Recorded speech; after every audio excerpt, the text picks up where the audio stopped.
નવા વર્ષની શરૂઆતમાં જ મને ભગુડા બગદાણા અને ગોપનાથ મહાદેવ દર્શન કરવાનો મોકો મળી ગયો.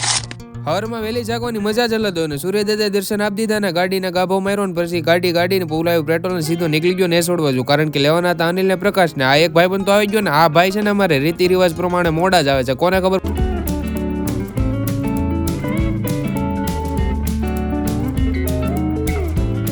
ફૂલસર જે શાળાએ અમારે કામ હતું ને એ શાળા હજી ખોલી નહોતી ને શાળા ખોલવાનો ટાઈમ હતો 10:30 વાગ્યાનો ને અમે આવી ગયા હતા વહેલા એટલા માટે અમે આવી ગયા હતા ત્યાંથી સીધા ગોપનાથ મહાદેવ અને હાલો પેલા આપણે ગોપનાથ મહાદેવના દર્શન કરી લઈએ.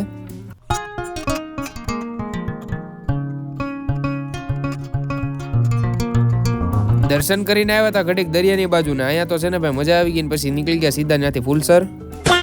શાળાનું બધું કામ પતાવીને ત્યાંથી જવાનું હતું ભાઈ અમારે ભગુડા ને પછી ત્યાંથી સીધા નીકળી ગયા ભગુડા જવા.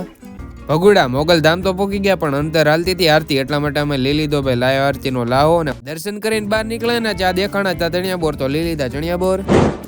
આપણે પોકી ગયા હતા ગુરુ આશ્રમ છે બગદાણા ધામ કાલે બાપાની તિથિ છે એટલા માટે અહીંયા બધું સજાવટ થાય છે ને આપણે દર્શન કરીને સીધા નીકળી ગયા હતા ભોજનશાળા લઈ લીધી છે પ્રસાદી. દર્શન કરીને પ્રસાદી લઈને પછી જવાનો થઈ ગયો ટાઈમ એટલા માટે નીકળી ગયા આપણે મહુવા. હો પોગીને હું ડાયરેક્ટલી હુઈ ગયો તો કારણ કે આવતી હતી મને ઊંઘ એટલા માટે તો હું હુઈ ગયો તો ને ભાઈ પાછી ભૂખ લાગી ગઈ એટલા માટે આપણે કરી લીધો થોડોક નાસ્તો. હું થોડોક નાસ્તો કરી નાખું જ્યાં લગી તમે બધા છે ને જાતા ફોલો કરતા જજો.